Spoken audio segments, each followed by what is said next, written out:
वो अमिताभ बच्चन कहाँ के हैं? इलाहाबाद प्रयागराज के।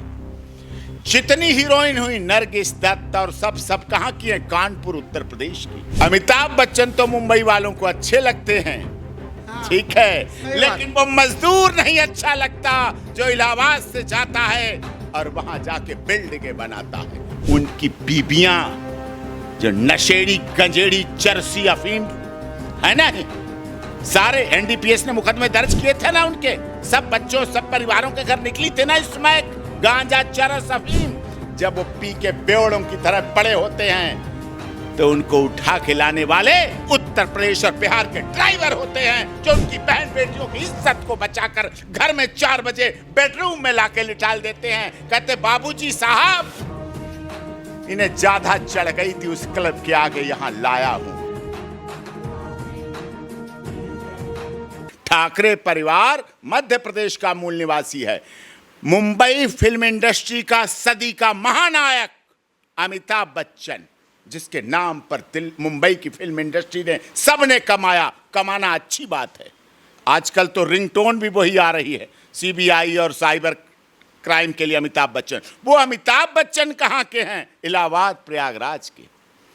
जितनी हीरोइन हुई नरगिस दत्त और सब कहाँ की हैं? कानपुर उत्तर प्रदेश की। दिलीप कुमार कहाँ के? संजय दत्त कहाँ के? सुनील दत्त कहाँ की फैमिली है? दत्त फैमिली कहाँ की है? नहीं, मुंबई की है। बेस देखिए। कपूर फैमिली कहाँ की है? नहीं है, मुंबई महाराष्ट्र की। धर्मेंद्र उस समय के सदी के बहुत बड़े कलाकार हैं। हेमा मालिनी कहाँ की हैं? धर्मेंद्र कहाँ के हैं? कहाँ के हैं उनके बेटे दोनों जो मुंबई के बेताज बादशाह बने? कहाँ के हैं वो लोग? सब पहुंचे हुए हैं। अमिताभ बच्चन तो मुंबई वालों को अच्छे लगते हैं, ठीक है, लेकिन वो मजदूर नहीं अच्छा लगता जो इलाहाबाद से जाता है और वहां जाके बिल्डिंगें बनाता है, कंस्ट्रक्शन करता है, कोठियां खड़ी करता है, उनके सी साइड के बंगले खड़े करता है, सी साइड के बंगले के आगर चौकीदारी करता है, मालीगिरी करता है, रक्षा करता है, उनका भोजन बनाता है, उनके मकानों की व्यवस्था करता है। उनकी बीबियां जो नशेड़ी गंजेड़ी चरसी अफीम है ना, सारे एनडीपीएस ने मुकदमे दर्ज किए थे ना, उनके सब बच्चों सब परिवारों के घर निकली थी ना इसमें गांजा चरस अफीम।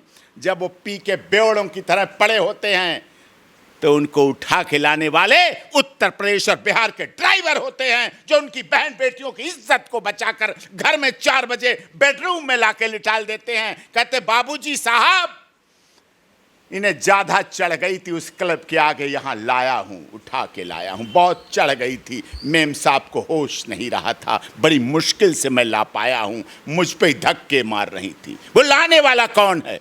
वो पूर्वांचल का व्यक्ति है जिसे प्रवासी कहा जाता है। और वो प्रवासी नहीं है, वो अपनी जमीन नहीं बेच के गया, मकान नहीं बेच के गया, अपनी चौपाल नहीं बेच के गया, खेत और खलिहान नहीं बेच के गया। उसने वहां जाके वहां जमीनें खरीदी हैं, मकान खरीदे हैं, फ्लोर खरीदे हैं, टावर्स खरीदे हैं और बनाए हैं, और एमएच नंबर की गाड़ियां मर्सिडीज और बीएमडब्ल्यू और रॉयल रॉयस पे लेकर चल रहा है। अपनी मेहनत, अपनी ईमानदारी, लगन, त्याग और तपस्या के बल पर चल रहा है। किसी के एहसान पर नहीं चल रहा, किसी के अपनी पैतृक उस पर नहीं चल रहा है। उनके साथ गलत कर रहे हैं।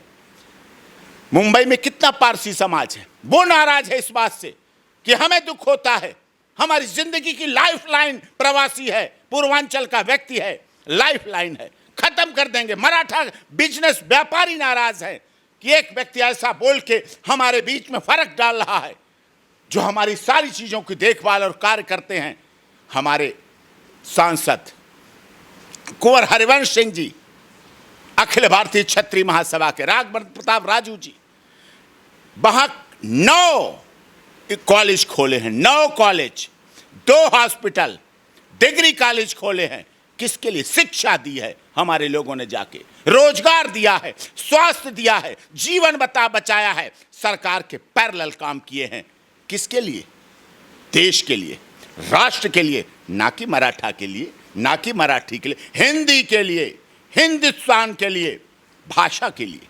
लेकिन उनके साथ अगर अपमान होगा तो इसे देश किसी तरह से बर्दाश्त नहीं करेगा। और सुन लो, जिन हाथों में शक्ति छिपी है, जिन हाथों में शक्ति छिपी है राज तिलक करने की, जिन हाथों में शक्ति छिपी है राज तिलक करने की, उन हाथों में शक्ति छिपी है सर उतार लेने की। जब युद्ध स्थल पर वही राज तिलक करने वाले हाथ खड़े होते हैं तो उन्हीं हाथों से सर उतार लिए जाते हैं। इसीलिए कहा, जिन हाथों में शक्ति छिपी है राज तिलक करने की, उन हाथों में शक्ति छिपी है सर उतार लेने की। सर, अभी हम देख रहे हैं कि बहुत सारे लोग जय बिहार बोल रहे हैं, जय महाराष्ट्र बोल रहे हैं, जय तमिलनाडु बोल रहे हैं। आखिर जय हिंदुस्तान का मतलब बनेगा अपना ऐसा? ये बाइफर्केशन करना चाहते, फूट डालो राज करो चलाना चाहते हैं। मतलब आपके कहने का मतलब अंग्रेज चले गए और ये भाषा, ये डिवाइड एंड रूल सिखा गए नेताओं को, डिवाइड एंड रूल करने के। लेकिन भारत एक है, हिंदुस्तान की एकता अखंडता एक है। वो हमारे देश की तो प्रधानमंत्री थी इंदिरा गांधी, जिन्होंने कहा था भुवनेश्वर के अपने आखिरी भाषण में कि मेरे खून का एक एक कतरा, मेरे खून के एक एक बूंद, मेरे खून का एक एक कतरा इस देश की एकता और अखंडता के लिए काम आएगा। उन्होंने नहीं कहा था मेरे खून का कतरा सोनिया गांधी या राजीव गांधी या मेनका गांधी के काम आएगा या राहुल और प्रियंका के काम आएगा। उन्होंने कहा था इस एक एक कतरा हमारे देश के लिए काम आएगा, एकता अखंडता। तो एकता अखंडता सदैव रही है, चाहे पाकिस्तान कह ले कि भारत में 2 नेशन थ्योरी है, लेकिन जब ऑपरेशन सिंदूर हुआ तो हमारी महिला नेत्रियों ने, व्योमिका सिंह, सोफिया कुरैशी ने, 2 महिलाओं ने दिखा दिया पाकिस्तान को कि अबे छोड़, 2 नेशन थ्योरी की बात करता है, अभी तो तू व्योमिका सिंह और सोफिया कुरैशी से ही निपट के देख ले। अभी Rajput regiment, Jat regiment, Sikh regiment और मराठा रेजिमेंट और हरियाणा रेजिमेंट और साउथ रेजिमेंट की तो नंबर ही नहीं आया। अभी हमसे तो पहले 25 मिनट तो निपट ले, 25 मिनट में स्वाहा हो गया। अभी एक वीडियो बाला साहेब ठाकरे जी की वायरल हो रही है। बाला साहेब ठाकरे जी कहते हैं कि मैं महाराष्ट्र में मराठी हूँ, लेकिन हिंदुस्तान में मैं हिंदू हूँ। उनकी बात थी, बिल्कुल बात थी। मराठा होना गुनाह नहीं है, मराठी बोलना गुनाह नहीं है, लेकिन हिंदुस्तान का विरोध करना, हिंदी का विरोध करना, हिंदू का विरोध करना हम सहन नहीं करेंगे। लेकिन ये जो कहा जा रहा है, एक आपने देखा होगा डीएमके पार्टी, उदयनिधि स्टालिन, जो सनातन धर्म को डेंगू मलेरिया कहते हैं, उसमें तमिलनाडु की एक डीएमके पार्टी है, उनके एक नेता ये कहते हैं कि यूपी और बिहार के लोग सिर्फ टॉयलेट साफ करने के लिए बने हैं। ये हमारे बेंगलोर, महाराष्ट्र, ये तमिलनाडु, ये कर्नाटक, इन सब जगह पे आते हैं व्यापार करने के लिए, और वैसे बने यूपी बिहार के लोग टॉयलेट साफ करने के लिए। वो हिंदी भाषा को जो विरोध कर रहे हैं, आपने देखा होगा कि वो डॉलर का साइन भी मिटा रहे हैं। अभी उन्होंने अपने विधानसभा में बजट पेश करा तो उन्होंने उसमें डॉलर का साइन भी हटा दिया। तो क्या लग रहा है कि यूपी और बिहार के लोग मतलब इतने मेहनत, आप अगर आंकड़े, आप तो काफ़ी नॉलेज रखते हैं, अगर आंकड़े की बात करी जाए तो आईएएस आईपीएस जितने भी डिस्ट्रिक्ट मजिस्ट्रेट निकलते हैं सब यूपी बिहार के लोग ही निकलते हैं ज़्यादातर। ऐसा बोलते हैं तो इस देश के प्रथम महामहिम राष्ट्रपति रहे डॉक्टर राजेंद्र प्रसाद जी का भी अपमान है। अगर वो ऐसा बोलते हैं तो इस देश को सबसे अधिक आईएएस आईपीएस बिहार और उत्तर प्रदेश देता चला आ रहा है। अगर छठ मैया का पर्व पूरी दुनिया में मनाया जाता है तो वो बिहार से शुरू होता है। अगर सिख धर्म के लिए गुरु नानक देव सिंह की जन्मस्थली पटना साहिब है तो पूरे सिख धर्म का अपमान है। अगर ये बात करते हैं तो उनके यहाँ जाने वाला सोना, अभ्रक, मैग्नीज, खनिज, तांबा, लोहा, कॉपर, डीजल, पेट्रोल, हीरा, जवाहरात कहाँ से निकलता है? सब बिहार की खानों से, झारखंड के खानों से, धनबाद, बोकारो और रांची से निकलता है, जो पूरी दुनिया में प्रसिद्ध है, पूरी दुनिया के लिए जाना जाता है। ये किस किस का वो अपमान करेंगे, किस किस की बात करेंगे? वो केवल वोट बैंक साधने के लिए, अपनी क्षेत्रीय पार्टी बने रहने के लिए अपनी विधानसभा में बोल सकते हैं। अगर उसने उन्होंने अपनी माँ का दूध पिया है तो यही बात दिल्ली में स्थित, देश की राजधानी में स्थित लोकसभा में बोल के दिखाएं, राज्यसभा में बोल के दिखाएं। वो इस लोकसभा राज्यसभा से बाहर निकल नहीं पाएंगे, मैं ये दावा करता हूं। आप नीतीश राणे को तो जानती होंगे, जो महाराष्ट्र में है। नीतीश राणे ने एक बात कही थी कि जो लोग एमएनएस के जो कार्यकर्ता हैं, जो यूपी और बिहार के लोगों को मार रहे हैं कि तुम्हें मराठी क्यों नहीं आती, इन एमएनएस के कार्यकर्ताओं को हिंदू ही मिल रहे हैं बस मारने के लिए। एक बार अगर मारना है तो मुगलों के वंशज को मारो, मुस्लिम्स को मारो। उनका कहना यही था, तुम वहाँ पे नहीं जाओगे, क्योंकि उन्हें पता है कि वहाँ पे एक तरीके की एकता है।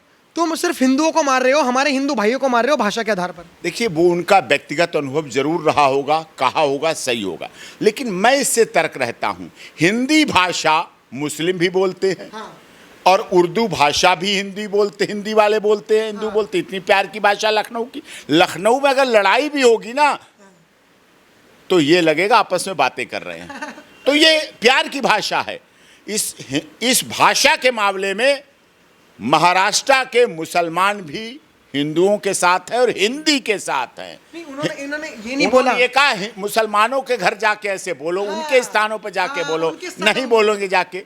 वो जिस शिवसेना ने बाला साहब ठाकरे की चिंता नहीं की, जिस बाला साहब ठाकरे को हिंदू हृदय सम्राट बनाने वाले हिंदुस्तान की भावनाओं का पालन नहीं किया, तो उनका क्या करें? उनका तो भविष्य खराब हो चुका है, तो उनका आदर कहाँ तक करें, क्या करें? वो हिंदू मुस्लिम में लड़ाते हैं, वो भाषा के नाम पर लड़ाते हैं, वो जातिवाद के नाम पे लड़ाते हैं, क्षेत्रवाद के नाम पे लड़ाते हैं, संप्रदाय के नाम पे लड़ाते हैं, और अपने वोट बैंक उनका सब लुट चुका है। कुछ नहीं बचा। वो दोनों भाई मिल जाएं और ऊपर से भी जो चले गए हैं दुनिया से उनको भी बुला लें, नीचे जो है उनको ही बुला लें, जो समुंदर में गए उनको भी वापस ला लें, तब भी उनका कुछ नहीं होने वाला है। और बीएमसी में भी हाथ धो के बैठेंगे और घर बैठेंगे और अपने बेटे के मुकदमे, जो सुशांत सिंह राजपूत मामला अभी तो चल ही रहा है,